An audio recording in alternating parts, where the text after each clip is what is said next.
Voilà, ça c'est fait. Merci Isabelle. Peut-être avant de débuter, juste vous présenter très rapidement l'équipe du bureau de Shape, qui constitue vraiment les personnes interlocutrices et portes d'entrée pour ce projet-là. Donc très vite, Isabelle. Eh ben, bonjour à toutes et tous et bienvenue à ce webinaire. Donc, Isabelle Weiss, je suis chef de projet sur ShapeMade. Marie. Merci, bonjour à toutes et tous. Marie Préau, je suis professeure de psychologie sociale de la santé à l'Université de Lyon 2. Donc Delphine va pouvoir se connecter dans de meilleures conditions, donc on lui donnera la parole dès que possible. Et puis donc moi-même, Fabrice Favre, donc je suis directeur de recherche au CNRS, je travaille au laboratoire de biométrie et biologie évolutive. Je suis biologiste de l'évolution. Voilà. Et donc Delphine, tu me fais signe dès que tu peux nous faire un petit coucou. Donc voilà, donc n'hésitez pas à nous contacter. Il y a également une adresse sur laquelle vous pouvez nous joindre. Isabelle rappellera tous ces éléments en fin de présentation. Donc l'objectif ici, encore une fois, est de vous présenter en particulier cet appel à manifestation d'intérêt. Je vois pas mal de personnes qui ont déjà assisté à certains des ateliers, d'autres non. L'idée également, c'est de vous donner en quelques minutes, on va dire, la philosophie générale du projet SHAPE et en particulier de l'Institut pluridisciplinaire de santé de Lyon, afin que vous ayez ces éléments de contexte. Et puis ensuite, on vous présentera encore une fois l'AMI en détail. Hop, je vais partager ça. On va recommencer du début, c'est bien. Est-ce que vous voyez la présentation, c'est tout bon? Oui.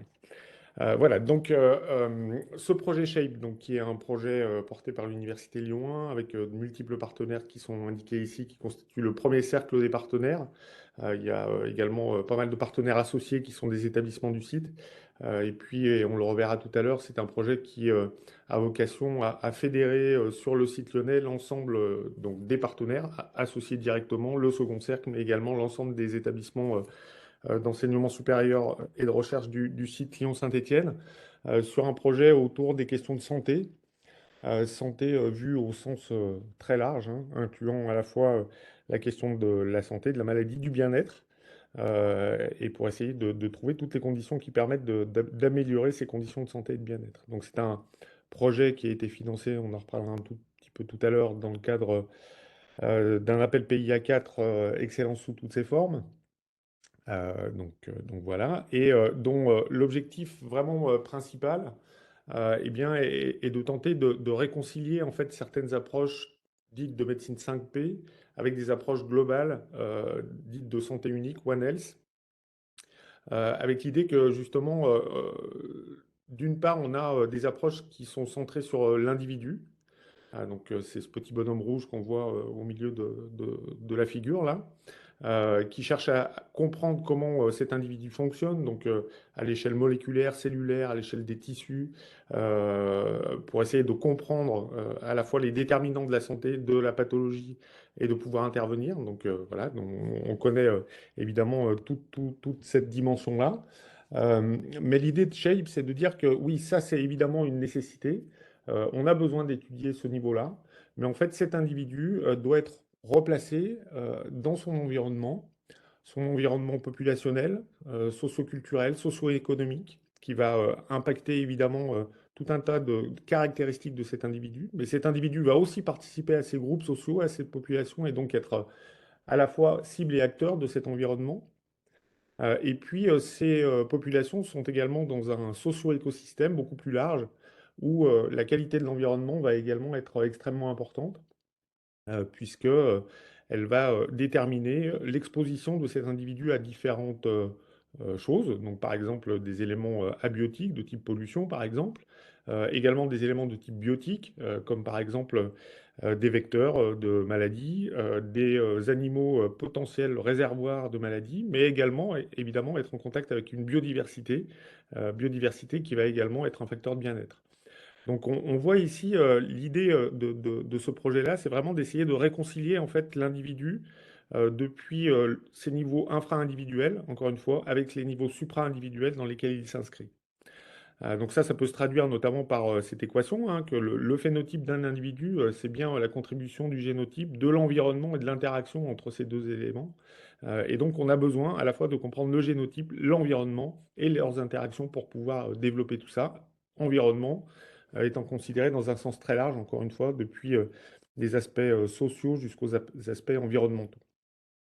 Alors, c'est une forte originalité de ce projet-là, quand on regarde un petit peu ce qui se passe dans le domaine de la santé avec soit d'un côté des approches 5P, soit d'un côté des approches globales. Donc, essayer de faire ce trait d'union entre ces différentes approches est vraiment quelque chose qui est original et évidemment un peu challengeant. Et le grand défi qui se pose à nous, c'est justement le défi de l'intégration. Donc, intégration des différents niveaux d'intégration, justement, depuis les niveaux moléculaires jusqu'au niveau socio-écosystémique. Et puis, évidemment, pour aborder un champ aussi large, le défi de l'intégration des disciplines. Et ça, on en reparlera de manière très développée par la suite, puisque, encore une fois, cette idée de la transdisciplinarité est vraiment un facteur essentiel. Donc on parle évidemment de médecine, on parle de biologie, on parle de physique, on parle de chimie, on parle de sciences humaines et sociales, pour pouvoir eh bien, à la fois mieux comprendre et mieux proposer des solutions dans un cadre aussi large que celui-là. Euh, donc, encore une fois, pour travailler cette question-là, donc on se positionne vraiment sur cette idée, voilà, de faire du lien entre niveaux d'organisation. Au début du projet, donc, ont été définis différents ateliers sur lesquels, évidemment, on s'est appuyé sur les forces du site, mais l'objectif était vraiment aussi de définir des ateliers qui nous permettent justement de transcender les disciplines. Alors pour ça, on a 5 ateliers qui ont été initiés. Alors c'est des ateliers qui sont initiés, qui vont certainement perdurer un petit moment dans le cadre du projet Shape. D'autres pourront arriver dans le futur. On en reparlera typiquement un petit peu tout à l'heure.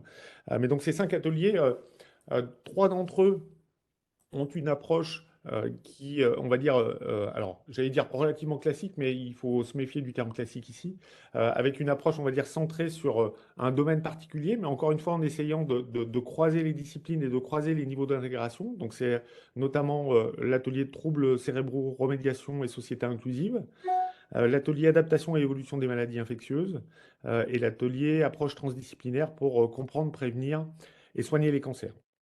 Donc encore une fois, là, on voit bien comment on peut essayer de travailler à différentes échelles sur ces thématiques-là.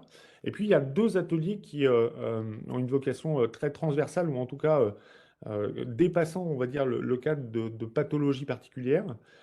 C'est d'une part l'atelier santé et territoire, qui cherche vraiment à comprendre comment, notamment les inégalités territoriales, qu'elles soient socio-culturelles, socio-économiques, environnementales, eh bien, peuvent produire des conditions plus ou moins favorables à la santé et au bien-être.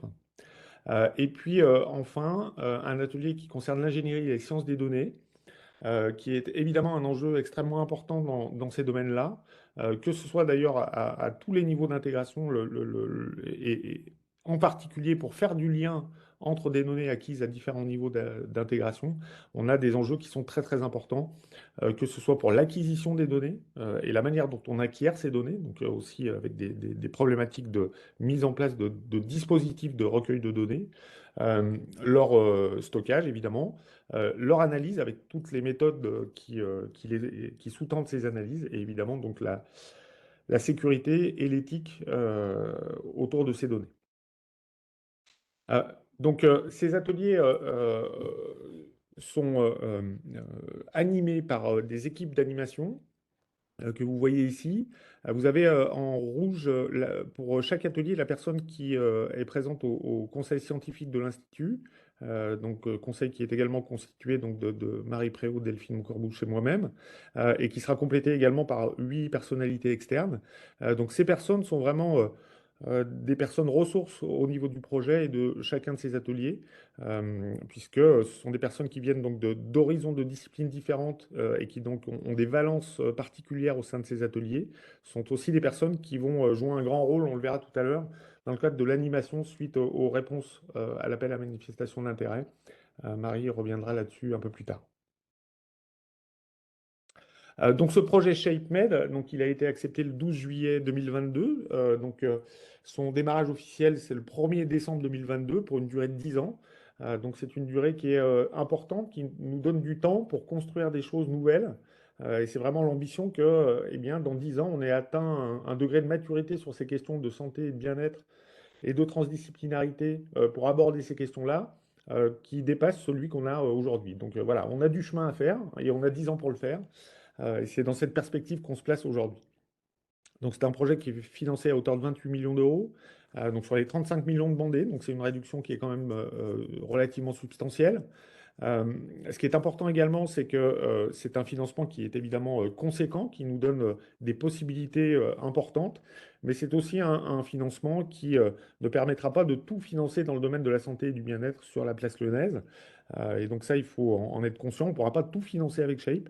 Par contre, on est capable avec ça de construire un écosystème local qui nous permette d'être aussi force de proposition et puis évidemment d'impulser certaines actions.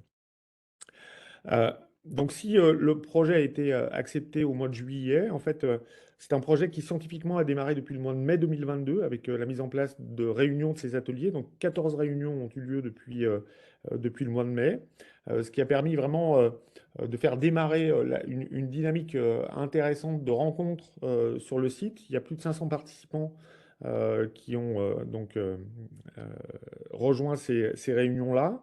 Et très clairement, ce qu'on a vu, c'est que c'est une phase essentielle d'interconnaissance qui a été permise par ces réunions d'ateliers. Donc, il n'était pas rare quand on aille dans un atelier, même quand on était relativement spécialiste de cet atelier-là, on ne connaisse pas plus de allez, 10, 20, 30% des participants, ce qui montre que voilà, on a un vrai besoin sur la place lyonnaise aussi de tisser du lien, et tisser du lien, encore une fois, aussi bien au plus près de ses compétences qu'au plus loin de ses compétences sur des domaines particuliers. Donc ces ateliers ont vraiment permis cette première phase d'interconnaissance. Ce qu'on a constaté également, c'est que il y avait une certaine difficulté à partir de ces ateliers en grands groupes de pouvoir faire ressortir, on va dire, des projets plus concrets. D'où l'idée de passer à une deuxième forme de consultation, de construction de projets transdisciplinaires dans le domaine de la santé, en proposant justement cet appel à manifestation d'intérêt. Alors, cette AMI arrive dans un contexte où je pense qu'il est important d'avoir en tête que dans le cadre de ShapeMade, Fabrice vient de dresser le contexte scientifique, les principales approches et les grands ateliers dans lesquels ces projets vont s'inscrire, mais il n'y a pas de ligne scientifique plus précise sur laquelle il est attendu que les projets se déploient. De fait, nous avons souhaité en effet proposer une première étape d'appel à manifestation d'intérêt qui a d'abord pour spécificité de ne pas être compétitive.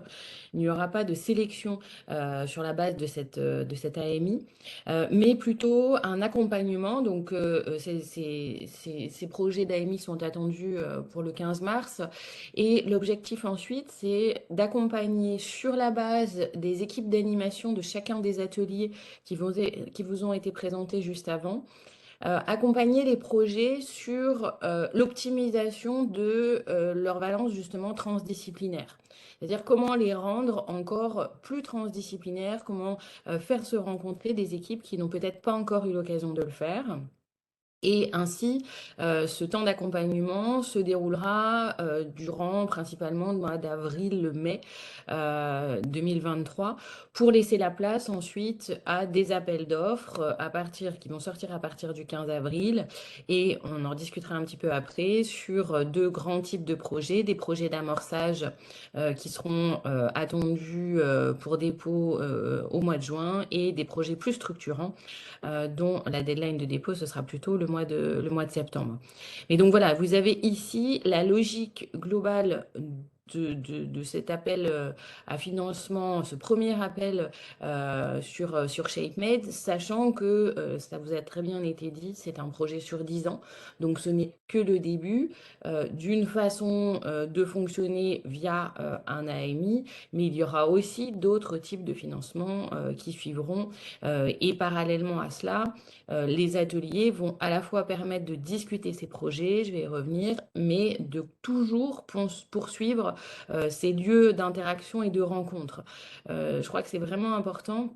Dans Shape, la logique a été d'amener les communautés à se rencontrer sur des objets qui les mobilisent, comme on disait, plus ou moins. Évidemment que certaines disciplines sont beaucoup plus transversales et non spécifiques aux questions autour de l'infectiologie ou de la cancérologie. D'autres sont très spécifiques. Et on voit bien que ce besoin d'interconnaissance, il est très, très important. Et pour précision très technique, vous savez, pour celles et ceux qui ont assisté à des ateliers, que ces ateliers ont lieu en présentiel. Et là, nous sommes sur l'exception dans Shape aujourd'hui, sur ces 3 temps de webinaire qui se déroulent en distanciel pour permettre vraiment un maximum d'informations et de participation. Mais dans la suite, nous restons sur ce format présentiel parce qu'il est absolument essentiel pour créer cette interconnaissance à la base du projet. Alors plus spécifiquement, sur la diapo suivante, cet appel à manifestation d'intérêt ne donnera pas lieu à une sélection des projets. Mais l'objectif, c'est bien que chacun des projets soit discuté dans son atelier ou ses ateliers d'origine, parce que parfois on va avoir des projets un petit peu transversaux. Euh, tous ensemble, évidemment menés par les animateurs d'ateliers qui connaissent bien normalement la communauté, et dans une logique où, en effet, peut-être que certaines vont arriver avec un projet un petit peu orienté autour de la transdisciplinarité. Je vais revenir sur ce qu'on entend par transdisciplinarité, mais pour lequel, possiblement, il peut peut-être manquer certaines compétences. Et ici, l'enjeu sera d'aller proposer justement des compétences, des équipes, des approches qui pourraient être complémentaires par rapport aux projets qui seront proposés. Alors, qu'est-ce que nous entendons sur la diapo suivante? Qu'est-ce que nous entendons justement par transdisciplinarité? Vous avez compris que l'objectif ici, il est d'être transformant. Je crois que c'est vraiment important. Les projets qui seront soutenus dans ces appels d'offres, ce sont des projets dont on souhaite qu'ils apportent quelque chose, qu'ils permettent de prendre un risque qui n'aurait pas pu être pris dans un autre cadre de financement. Et donc, c'est bien l'objectif d'aller vers cette transdisciplinarité qui, en soi, est complexe. Puisqu'il ne s'agit pas de fonctionner simplement en silo, les disciplines les unes à côté des autres et qui pourraient éventuellement apporter un regard complémentaire les unes des autres sur un sujet, une question de recherche, mais de transcender ces champs disciplinaires pour poser une question commune et vraiment de façon optimale proposer des méthodologies et des résultats qui ont été capables de transcender les disciplines. Nous sommes tout à fait conscients que ce n'est pas si simple, surtout lorsqu'on n'a pas éprouvé cette transdisciplinarité jusque-là, et même si on l'a fait, le challenge reste toujours important. Mais c'est bien l'idée, en effet, de dépasser les champs disciplinaires qui vont être choisis et de proposer une vision intégrative à la fois du point de vue des méthodologies, donc des possibles recueils de données et des résultats produits. Et donc, on a tout un tas de définitions à notre disposition dans la littérature sur ce sujet-là. Voilà, alors l'enjeu, non, je veux bien la diapo suivante, merci. L'enjeu ici va bien être en effet de repérer aussi, au-delà du caractère transdisciplinaire dont on attend qu'il fasse se rejoindre au moins 2 champs disciplinaires, donc ça vous avez les précisions dans le texte de l'appel à manifestation d'intérêt. Mais l'idée ici aussi, c'est de créer de nouvelles collaborations. Et la question nous a déjà été posée, elle a été reposée hier. Quid des équipes déjà nombreuses qui peuvent travailler avec des approches transdisciplinaires sur le site? Eh bien, évidemment que l'objectif étant ici de soutenir des projets plutôt innovants et transformants, nous aurons tendance à aller vers de nouvelles collaborations plutôt que vers des équipes qui finalement ont déjà bien acquis les méthodologies et qui, à notre sens, sont capables d'aller de fait chercher des financements sur d'autres guichets qui acceptent moins les prises de risques que ce que nous pouvons soutenir dans le cadre de ShapeMade. Donc ça, c'est quelque chose de vraiment important. Et vous verrez qu'en fonction aussi des formats de projet, ces prises de risque demeurent malgré tout limitées. Mais voilà, il y a vraiment cette dimension très importante de l'aspect transformant et tentative autour de croisements disciplinaires pour répondre à une question dont, une fois encore, je répète qu'elles ne sont pas prédéterminées d'un point de vue scientifique, si ce n'est qu'elles doivent s'inscrire dans l'approche ShapeMade qui vous a été présentée. Je l'ai dit, je pense, s'il manque un champ disciplinaire, mais que vraiment la question commence à être réfléchie de façon transdisciplinaire, le travail des animateurs et des réunions d'ateliers courant le mois d'avril aura pour objectif de faire des propositions en ce sens. Et sur la slide suivante, alors du point de vue de l'éligibilité des projets, tous les partenaires, qu'ils soient du premier ou second cercle de ShapeMade, peuvent déposer un projet. Il suffit d'être un partenaire d'enseignement supérieur du site Lyon-Saint-Étienne. Les projets nécessitent en effet, sur la base de 2 champs disciplinaires qui se rencontrent, d'être coportés par au moins 2 partenaires. L'une des questions qui nous a été posée hier, si le projet est coporté par un partenaire de la société civile, par exemple, ou privé ou quoi que ce soit, en effet, il ne sera pas éligible à un financement et donc non considéré comme un porteur ou une porteuse. Il nous faut vraiment, à minima, 2 équipes de recherche du site, quel que soit leur établissement d'origine. Bien évidemment, je pense qu'il est plus facile de faire avancer des projets qui ont peut-être parfois été un petit peu discutés au sein des ateliers, même si, en fait, au sein de ces ateliers, il y a eu des façons de travailler, des avancées assez différentes. Et donc, en effet, dans certains ateliers, il n'y a pas du tout de sous-axes qui ont pu être développés. Et puis, ça me fait penser à une question qui a été posée hier. Est-ce qu'il est possible de déposer aux appels d'offres si on n'a pas déposé une proposition à l'appel à manifestation d'intérêt? Oui, c'est possible, il n'y a pas d'obligation. Par contre, on se dit bien que jouer le jeu de la AMI devrait vraiment permettre de gagner en qualité transdisciplinaire et donc a davantage de sens en effet que les projets correspondent aux attentes des appels d'offres. Et puis enfin, dernier point, en effet, il a été évoqué dans certains ateliers la possibilité de commencer à travailler au sein de ShapeMade sur une cohorte de jeunes adultes, donc les 18-30, qu'ils soient étudiants ou jeunes actifs. C'est quelque chose qui est toujours en réflexion dans le cadre de l'Institut transdisciplinaire ShapeMade, mais ça fera l'objet d'un groupe de travail dédié à cela et pour l'instant pas encore à l'ordre du jour, que ce soit pour l'appel à manifestation d'intérêt ou pour les appels d'offres qui vont arriver juste après. Et sur la slide suivante, oui, alors, donc c'est un petit peu ce que j'évoquais déjà. L'objectif étant de déposer donc au 15 mars un pré-projet en français ou en anglais, justement on se veut le plus large possible, d'être prêt à partir du moment où on dépose un pré-projet, à venir le discuter durant le ou les ateliers dédiés. Donc, on imagine des journées dédiées d'ateliers qui permettent aussi justement ces échanges, ces interactions, ces rencontres informelles tout autant que formelles. Donc, il est clair que chaque coporteur devra trouver le temps nécessaire pour venir discuter son projet dans un atelier du mois d'avril, le présenter à l'ensemble des personnes qui seront présentes. Et puis, on aura dans ce cadre-là à la fois des personnes qui présenteront des projets et puis des personnes nouvellement arrivées, parce qu'on voit que la communauté, et c'est normal, met du temps à se mobiliser, mais chacune est occupée, donc c'est assez logique. Et comme on se veut inclusif au fur et à mesure du temps, il y aura aussi des personnes qui découvriront Shape probablement à ce moment-là.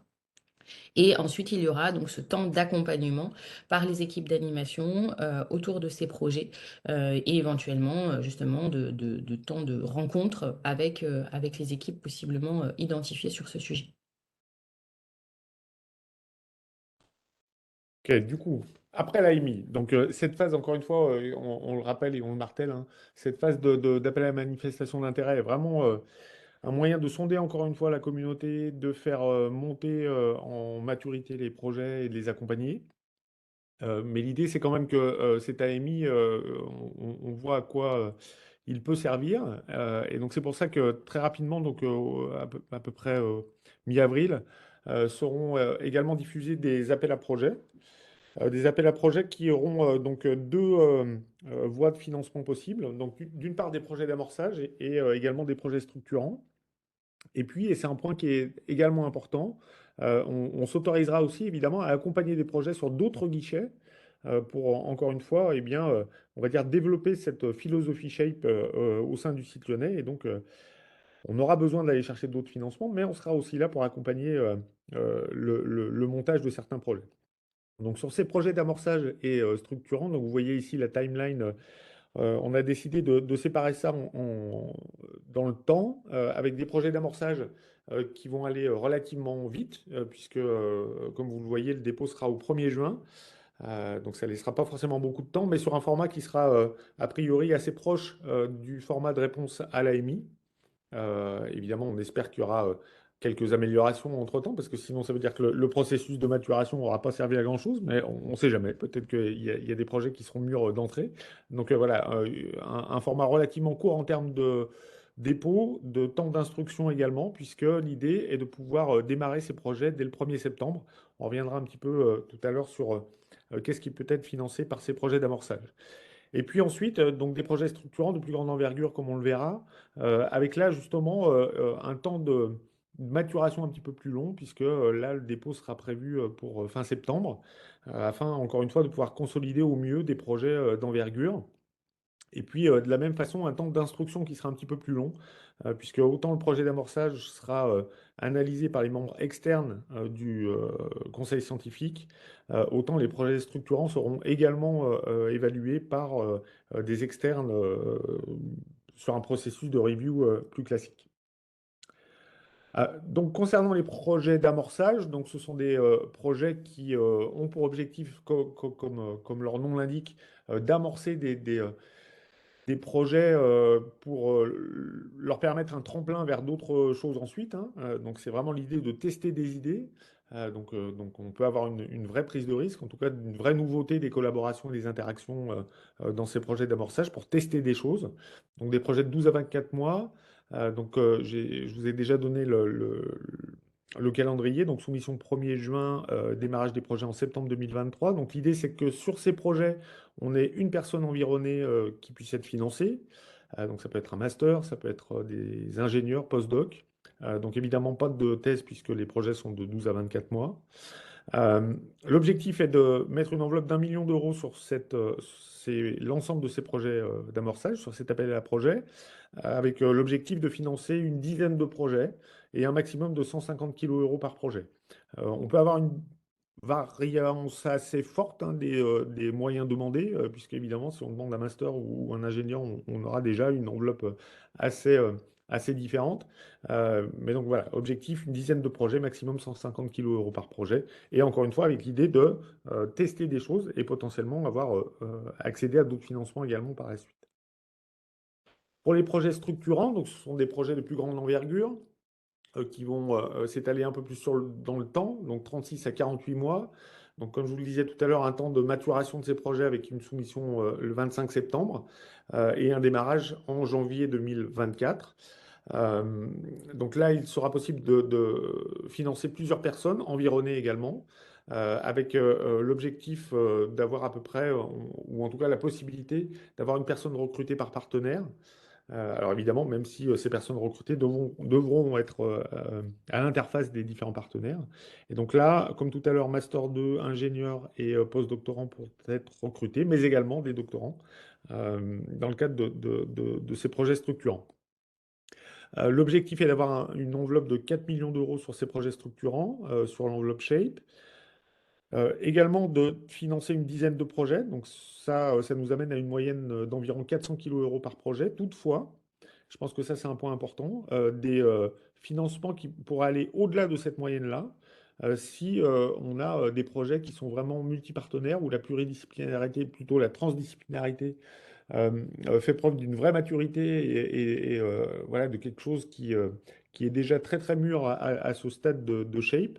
On pourra potentiellement donc financer de manière plus importante ces projets-là. Donc on se laisse un petit peu de marge de manœuvre.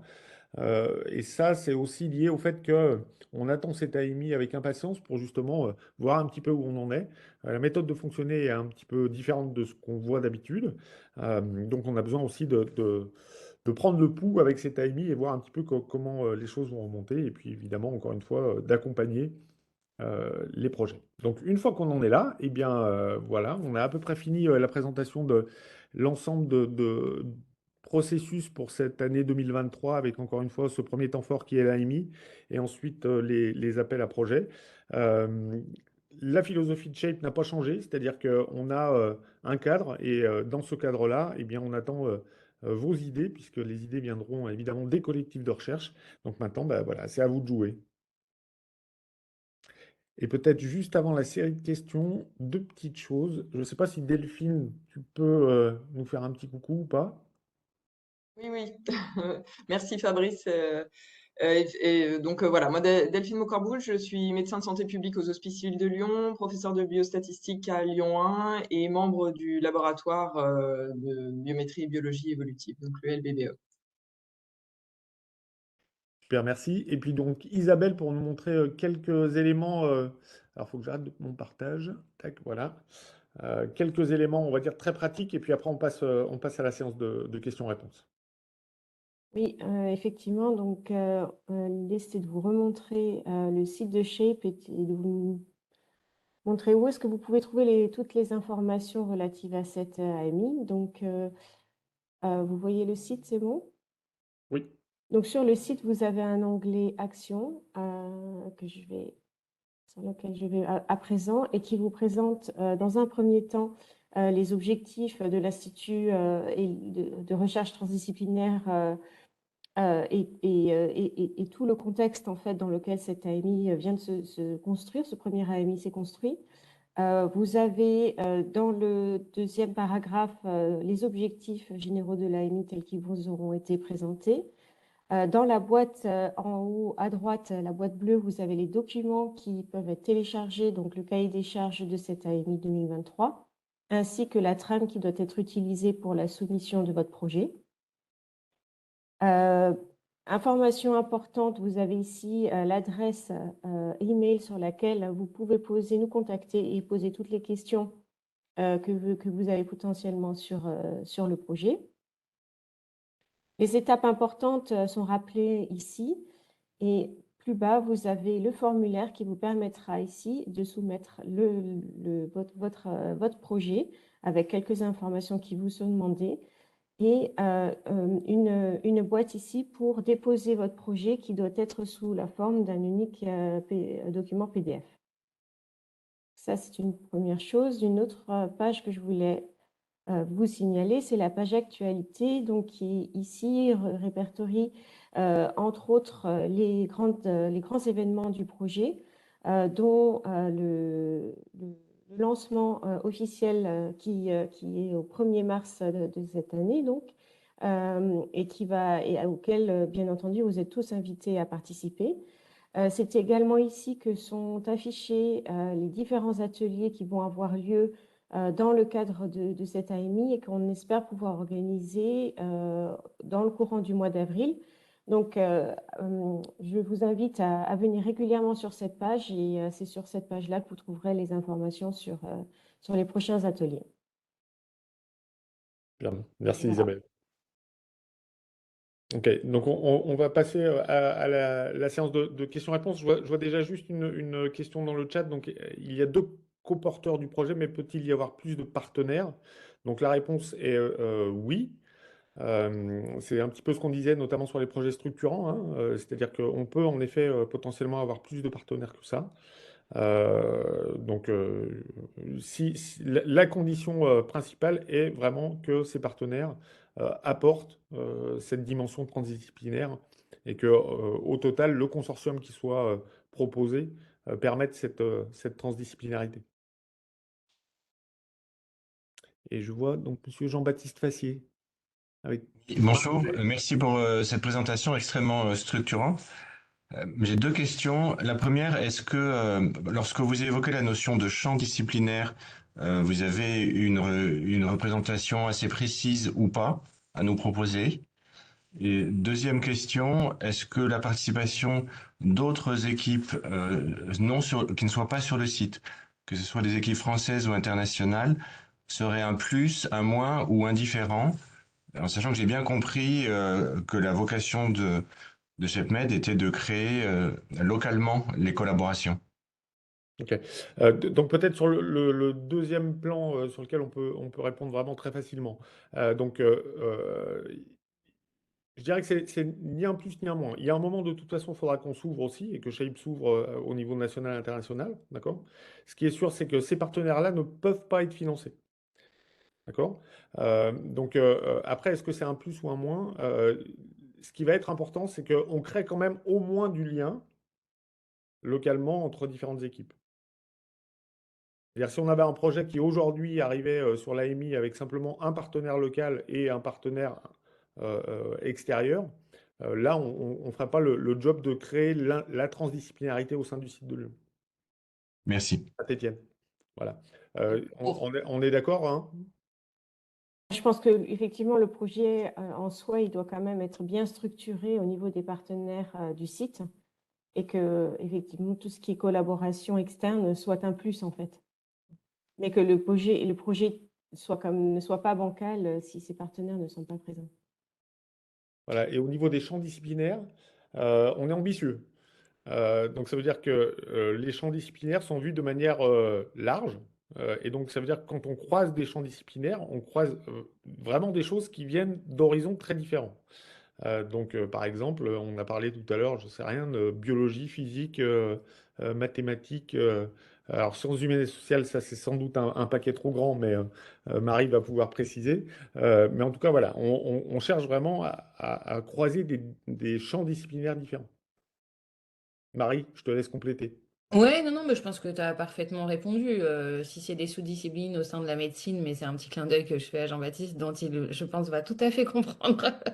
En effet, non, ce ne sera pas le jeu. Je crois que peut-être que pour se saisir des champs disciplinaires, il faut réobserver vraiment ce que Fabrice a présenté au tout début, c'était la perspective de croisement entre des approches, enfin, l'approche One Health, c'est la médecine des 5P. Et je pense que ça aide à prendre ce recul nécessaire pour imaginer la diversité des champs disciplinaires possiblement concernés. Merci, ça répond bien à ma question. J'ai bien compris la blague. Jean-Paul Rieux. Oui, merci de donner la parole et merci de la présentation. Moi aussi, j'avais deux petites questions. Donc, sur les projets d'amorçage, bon, je comprends bien la philosophie que ce soit des nouvelles collaborations. Sur les projets structurants, comme c'est un peu plus d'envergure, ça paraît un petit peu plus, peut-être, je sais pas, discutable, le fait que ce soit des collaborations entièrement nouvelles, c'est ça. Et la deuxième question, c'était sur les startups ou les entreprises qui pourraient participer éventuellement, enfin, sur les aspects un peu plus appliqués. Est-ce que c'est encouragé ou ça peut être purement académique, les projets?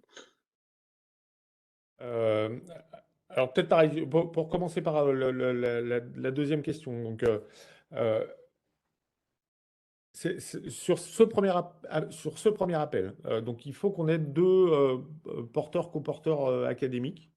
Par contre, évidemment, on encourage aussi les interactions avec d'autres partenaires. Donc, on a parlé tout à l'heure de collaboration au niveau académique, au niveau national et international.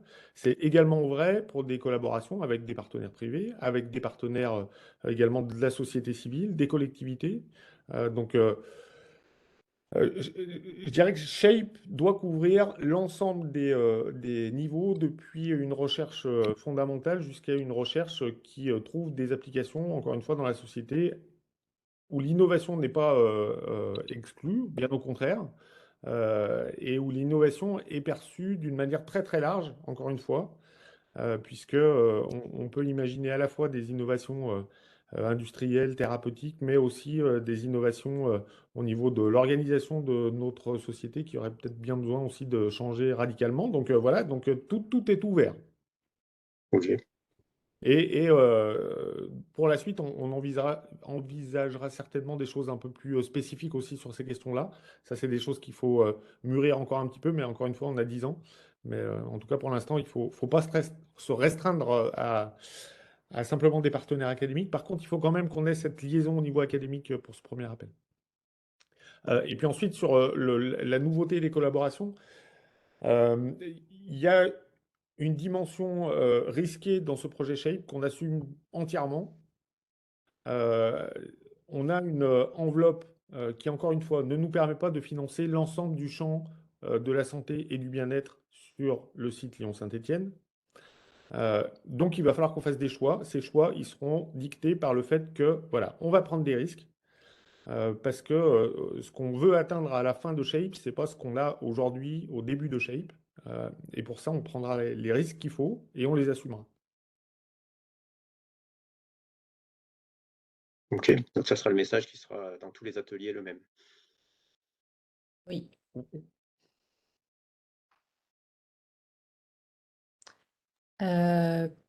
Bianca Botea, je crois. Oui, bonjour. Je suis anthropologue, chercheuse du LADEC, Université Lyon 2. Je voulais vous poser, enfin, j'ai marqué la question sur le chat. Est-ce que nous pouvons avoir des coporteurs, deux coporteurs du même établissement, c'est-à-dire Lyon 2, avec des partenaires Lyon 1? Est-ce que les deux coporteurs doivent venir des deux établissements, enfin des deux établissements différents? Je n'ai pas bien compris. Alors, pour répondre à la question, non. Il n'y a pas d'enjeu de faire se croiser des établissements, d'autant que de toute façon, il y a des unités de recherche qui sont mixtes et je pense qu'on rentrerait dans des calculs qui n'auraient pas de sens du point de vue des projets. Là, pour le coup, c'est vraiment la dimension transdisciplinaire aussi et elle peut être complètement présente au sein d'un même établissement. Mais c'est vraiment ce critère-là qui compte. Mhm. Et si nous avons, par exemple, en coporteur, il faut qu'on ait des disciplines très différentes, ou ça peut être, enfin, je pense à un projet sur lequel je travaille avec des collègues, euh, sur anthropologie, psychologie, avec des neurosciences, par exemple, mais en comportage psychologie et anthropologie. Euh, ou est-ce que ce binôme doit être d'entrée vraiment très SHS plus euh, donc sciences, médecine, sciences médicales, etc.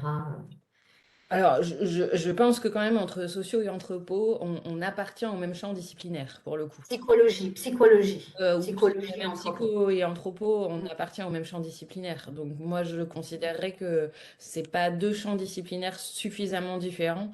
Enfin, Donc si vous avez si le projet implique les neurosciences, là pour le coup, on sort vraiment du champ disciplinaire. qui, à mon sens, recouvre la socio et la psycho, pardon, je vais y arriver, et l'anthropologie. Oui, mais en coportage, en fait. C'était juste cette question de coportage. Et s'il faut qu'on ait d'entrée dans le coportage des Oui, disciplines très différentes. oui, Oui, oui, ok. oui. Pour moi, si vous aviez un D'accord. coportage psycho et anthropo, on ne répondrait pas à l'attente qui est d'avoir deux coporteurs, deux champs disciplinaires différents, clairement. D'accord, voilà. Très bien, merci. Merci. Je crois qu'il y avait Stéphane qui avait une question. Et Bonjour, merci pour cette présentation. Alors une première question, je suis désolé, j'ai loupé les 14 premières minutes de la visio et donc j'ai un peu loupé la question des ateliers. Enfin, j'ai entendu parler des ateliers, mais ça restait un peu obscur pour moi. Je viens de télécharger la manifestation d'intérêt, donc voilà, qui s'occupe des ateliers? J'ai rien trouvé sur le site. Comment est-ce qu'on doit écrire un projet d'AMI pour justement susciter un peu l'intérêt d'animation. J'ai compris qu'il y avait des animateurs d'ateliers, mais j'ai pas vu leur nom sur le site. Voilà, si c'est sciences et ingénierie des données, santé et territoire, je suppose que c'est pas du tout les mêmes types de disciplines qui animent ou qui peuvent ensuite aider. Donc c'est une première question. Et en prolongement, euh, une question sur, enfin une remarque aussi quand même sur le temps d'interconnaissance et de travail qu'il faut faire justement quand on vient de disciplines même différentes. Et donc, voilà, ma petite inquiétude, c'est de savoir s'il y a déjà un peu des collectifs qui sont prêts, même si c'est pas compétitif, cette AMI, il y a des collectifs qui vont être forcément plus prêts que d'autres. Et donc, quand on veut jouer le jeu de la prise de risque, ce que j'entends tout à fait, que je soutiens tout à fait, être prêt pour le 1er juin, avec des vacances universitaires, des cours à donner, etc., c'est quand même compliqué. Voilà, donc c'est un peu une remarque question, mais avec un vrai intérêt pour cette démarche et une petite inquiétude sur la façon dont on peut finalement cocher toutes les cases d'un appel qui quand même demande des work packages, etc. Enfin, qui est structuré quand même un peu aussi comme un vrai appel, quoi. Ouais. Alors, plusieurs niveaux de réponse. Donc, sur les ateliers, en fait, les ateliers ont été lancés dès le mois de mai, hein. Donc, ça veut dire qu'il y a déjà des discussions qui ont été engagées depuis ce temps-là. Il y a à peu près 14 réunions qui se sont tenues, plus de 500 participants. Donc, cette première étape de discussion, en tout cas, elle a été ouverte depuis déjà un petit moment. Alors après, c'est vrai que il faut qu'on mette sur le site la liste des groupes d'animation. Ça, c'est quelque chose qui reste à faire. On l'a projeté là, en effet, dans les 14 premières minutes de la présentation. Donc voilà.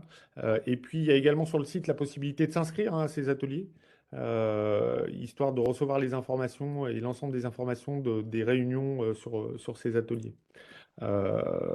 Donc voilà quelques éléments euh, qui font que également aujourd'hui, il était temps de lancer l'AMI parce que, encore une fois, il y a ce travail qui a débuté depuis le mois de mai et qui avait permis déjà cette interconnaissance. Et puis après, si on n'est pas encore monté à bord parce que voilà, il y a tout un tas de contraintes, encore une fois, on est sur un projet sur 10 ans.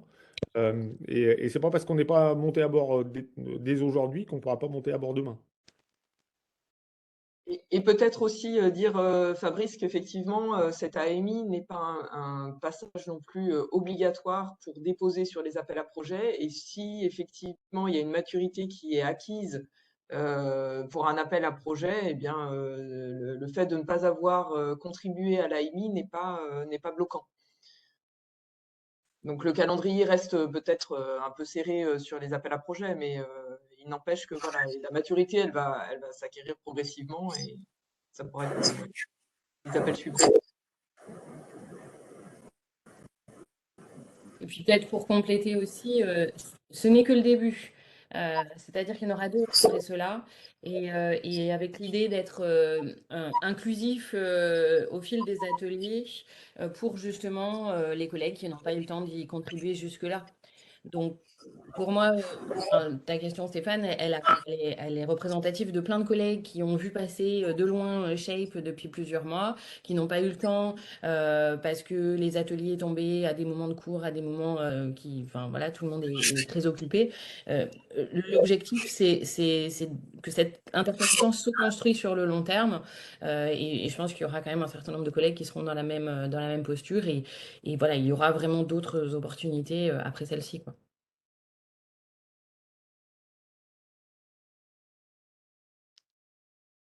Alors, je crois qu'il y a Pascaline.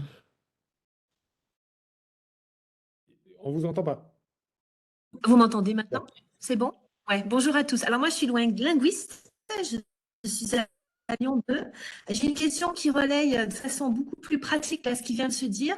Quand vous dites qu'on pourra monter à bord et qu'il y aura d'autres projets, concrètement, les AMI, il y en aura un chaque année, un tous les 2 ans, un tous les 3 ans. C'est important pour les labos de savoir s'ils peuvent se projeter sur des AMI chaque année ou pas.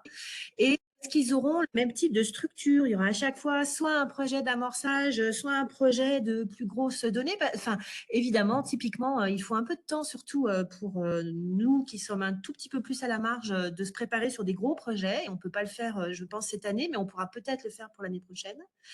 Et j'ai une dernière question. Est-ce qu'on peut, une année, déposer un projet d'amorçage et l'obtenir, si on est optimiste, et une fois qu'on l'a obtenu, le transformer en un plus gros projet qu'on redéposerait pour élargir, parce qu'on aura déjà fait le test de ce projet d'amorçage, et le transformer en un plus gros projet qui serait redéposé sous une forme plus complète. Voilà.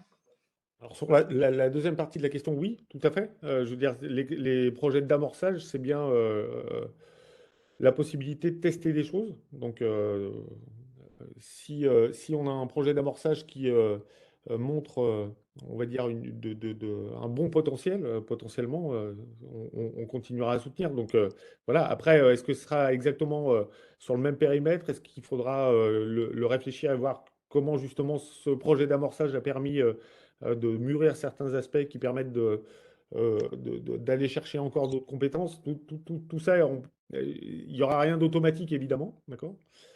Il faudra encore une fois voir comment le projet évolue entre le projet d'amorçage et un autre projet, mais on se laisse cette possibilité-là.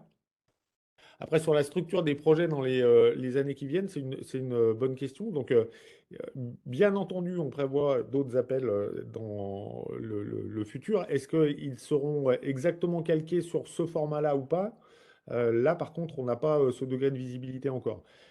Il y a des chances qu'on continue à travailler avec cette idée de toute façon d'accompagner des projets, puisque ça c'est sans doute une force qu'on va proposer dans Shape, c'est encore une fois de construire communauté également, et donc de s'appuyer aussi sur la communauté pour, on va dire, pouvoir élargir les projets et pouvoir, on va dire, agglomérer, on va dire, différentes compétences pour pouvoir justement développer cette transdisciplinarité. Donc, il y a des chances que ça se poursuive comme ça. Après, est-ce qu'on va voir émerger d'autres ateliers qui vont également orienter certains appels?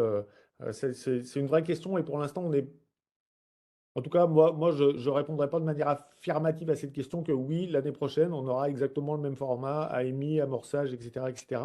Il faut qu'on voit un petit peu. Encore une fois, c'est un projet où on essaie de travailler et d'organiser les choses un peu différemment. Donc ça lui donne une originalité. Et puis après, voilà, il faut qu'on se laisse la possibilité de réorienter aussi et on navigue à la fois à vue et à la fois de manière, on va dire, plus collégiale. Donc bon, voilà, il y a les avantages et les inconvénients. Ok, merci. Il y a une question dans le chat de Peter. Si on a par exemple 3 partenaires en disciplines très différentes, on doit prendre une personne pour travailler dans les 3 équipes ou c'est plutôt 12 mois en tout, par exemple 2 fois 6 mois?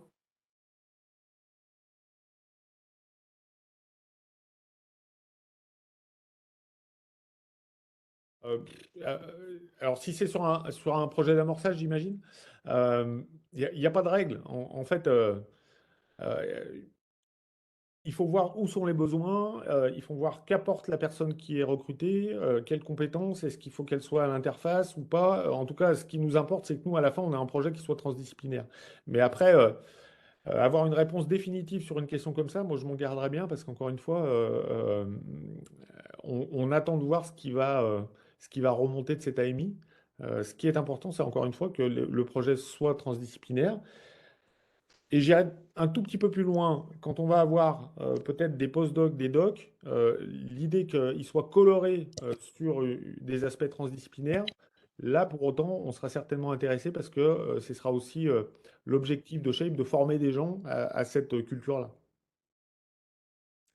Merci bien. Aussi, la question de Carlos m'était intéressante. On va essayer de Alors, toutes les traiter. là, c'est la question sur je pense sur justement l'annuaire de compétences, si je ne me trompe pas, où est-ce qu'on peut trouver la totalité des équipes, des chercheurs qui ont déclaré être intéressés, la proposition d'un projet.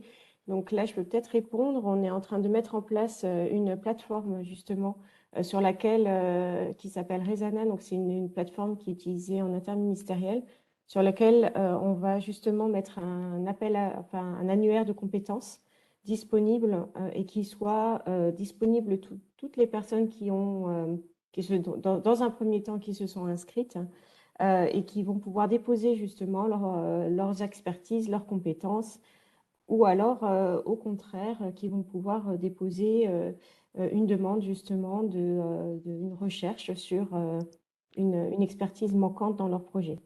Donc, c'est en cours de construction et l'idée est que justement, ça ne se construise pas à l'intérieur de chaque atelier, mais que ça soit commun pour l'ensemble des ateliers, de manière à créer le maximum d'interdisciplinarité.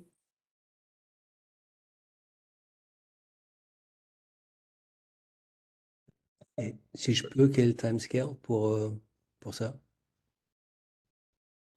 Alors, l'idée, c'est que que ça vienne assez vite justement pour vous aider dans tout ce processus d'identification et que ça arrive justement avant mars. Donc voilà, on y travaille et que ça arrive assez rapidement. Mais voilà, je ne peux pas trop vous en dire plus. On va essayer de le mettre le plus rapidement possible pour que effectivement ça soit disponible avant la soumission des amis. Olivier. Salut mon micro. Oui, bonjour à tous. Merci pour cette présentation. Oui, j'avais une question qui est peut-être un peu en marche. C'était en fait de savoir si le ShapeMade a pour vocation d'être un lieu de financement, un guichet de financement, ou est-ce qu'il a aussi pour vocation d'être un lieu de diffusion de la science? Est-ce que les projets MedShape qui vont être financés feront l'objet d'une journée scientifique particulière qui pourra permettre de diffuser ça? Est-ce que vous avez déjà programmé ce genre de choses? Peut-être là-dessus, deux petites choses. La première, c'est que au sein de Shape, en effet, ce ne sera pas qu'un guichet. Et j'ai oublié de le préciser tout à l'heure, la transdisciplinarité va poser 1000 questions en termes de croisement, de normes. Des façons de faire de la science dans ces disciplines, de normes, de publications, de culture scientifique très variées. Et l'objectif, c'est bien de discuter de cela au sein de ShapeMade. L'Institut transdisciplinaire doit permettre ça, notamment parce qu'on va avoir des jeunes chercheurs aussi qui vont se poser beaucoup de questions. Donc ça fera l'objet de temps dédiés, d'échanges, notamment pour les personnes qui ont été financées dans le cadre de Shape, mais pas que. Il y aura en effet, on a imaginé des temps d'échange sur les projets qui auront été financés. Comme vous le disiez Fabrice, là on avance doucement comme on peut, mais ça fait bien partie des projets qui feront que cet institut transdisciplinaire en santé, on a envie qu'il vive et que ce soit une vraie entité avec un lieu aussi. Mais ça, on vous en dira plus dès qu'on saura un peu plus. Et puis, sur la diffusion aussi de la recherche au grand public. On a en tout cas au moins un établissement partenaire qui a obtenu le label Science avec et pour la société, donc il y a des forces sur ce sujet-là, mais je pense que c'est un parmi d'autres. Et donc il y aura aussi une réflexion sur ces questions de médiation scientifique à un moment donné. Probablement pas au sein de l'Institut dans un premier temps, mais en collaboration avec les forces du site sur le sujet, ça c'est sûr. Mais l'idée étant de faire se rencontrer les communautés qui auront joué le jeu, qui auront contribué aux ateliers, ça c'est certain. Parce que justement, la transdisciplinarité a cette complexité, c'est qu'on y accède lorsqu'on est en contact. La transdisciplinarité, intellectuellement, elle n'est pas facile à mettre en place, quoi. Ouais. Quand on est en contact avec les gens, et notamment sur des journées scientifiques en physique, c'est toujours des lieux d'échange et d'ouverture enfin, inégalés, quoi. Voilà. Complètement. Et je crois que d'ailleurs, c'est bien pour ça qu'on insiste sur ces ateliers présentiels, sur ces temps d'échange, etc. Et toute la complexité de la transdisciplinarité sera discutée. C'est très important pour nous dans le cadre de l'Institut. Mais si ça peut vous rassurer, Shape mène à tout, hein. On a été invité avec Marie à une conférence des dermatos libéraux de France pour présenter la philosophie du projet Shape. Donc vous voyez que on va avoir des ouvertures de partout avec ce projet-là parce que, encore une fois, il y a une vraie originalité dans ce projet-là et je pense que la faire connaître en dehors, donc bon, là on restait quand même dans un domaine un peu particulier, mais en tout cas la faire connaître en dehors et valoriser cette approche-là et ce qui en découle, ça doit faire partie de nos missions. Et si je peux compléter aussi de manière pratique, c'est les prochains ateliers qui vont avoir lieu en avril pour justement pouvoir écouter tous les porteurs de projets. Ils vont se dérouler sur une journée de 10h à 16h avec un temps de midi important pour justement, encore une fois, favoriser les échanges non conventionnels. Voilà. Donc voilà, on maintient un temps d'échange et une possibilité en tout cas d'interconnaissance au maximum sur ces ateliers aussi. Je crois que Jean-Baptiste, tu avais encore une question. Oui, merci. Excusez-moi, je reviens sur la notion de coporteur. Est-ce que c'est 2 coporteurs au maximum ou il peut y avoir autant de coporteurs que de champs disciplinaires?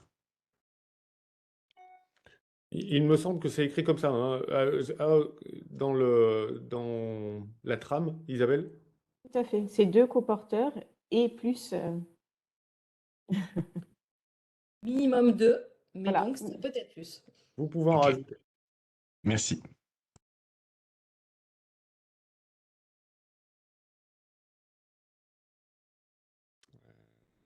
Je ne vois pas d'autres questions. Non. Parfait, on est dans le timing. Oh, Oui. oui, Botea, Oui. Bianca. Euh, oui, donc moi, j'ai pas pu participer aux ateliers jusqu'à présent. Et donc voilà, j'ai peut-être des questions un peu naïves, mais enfin, j'ai suivi qu'il y avait les 4 axes, voilà, mais pour différentes raisons, j'ai pas pu participer. Mais j'ai bien consulté le site. En fait, la question, c'était, il me semble que vous l'avez dit, mais jusqu'à présent, il y a eu des nombreux projets en fait, qui ont émergé dans ces ateliers-là. La question pour moi, c'est donc dans les projets d'amorçage, il y aura, vous avez dit une dizaine de projets. Est-ce que déjà, la question a été un peu posée, est-ce que déjà le travail dans les ateliers a été assez avancé pour savoir si en fait ceux qui arriveront un petit peu par la suite avons eu chance voilà, Alors, de faire des propositions et en effet de chercher un petit peu des partenaires autres que ceux que nous avons déjà. Mais c'est sûr que voilà, entre Lyon 1, Lyon 2, les hospices civils, c'est pas encore super. On n'est pas encore en avance sur cette interdisciplinarité et transdisciplinarité, tous, hein. ah oui. Il y en a qui sont très avancés, encore une fois. Alors, globalement, les ateliers n'ont pas permis de faire émerger des projets. Au mieux, ils ont fait émerger des points on va dire, de rencontre entre, mais qui restent encore très larges. On n'a jamais travaillé dans les ateliers, de mon point de vue, à l'échelle d'un projet concret. D'accord? Donc, évidemment, il y a eu de l'interconnaissance. Évidemment, on a pu échanger sur des sujets et donc rencontrer des personnes avec qui on se dit oui, on peut monter quelque chose, mais on n'est jamais allé au grain du projet structuré, concret. D'où l'importance justement de cette phase maintenant d'AMI pour rentrer dans des choses plus concrètes. Donc, le fait d'avoir participé aux ateliers, est-ce que ça aide? Oui, très certainement, j'espère, parce que sinon, je ne sais pas pourquoi on aurait fait 14 réunions d'ateliers. Donc oui, il y a une plus-value à avoir participé aux ateliers.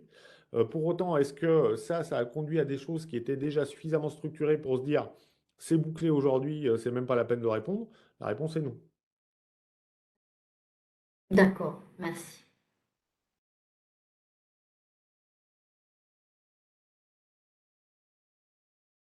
Bon, parfait, super. Merci à toutes et à tous d'être restés jusqu'à la fin. Donc, la présentation sera également disponible sur le site. Alors, vous n'avez pas de chance parce que j'ai l'impression que c'est celle-là hein, qu'on va mettre parce qu'on avait complété quelques diapos par rapport à hier.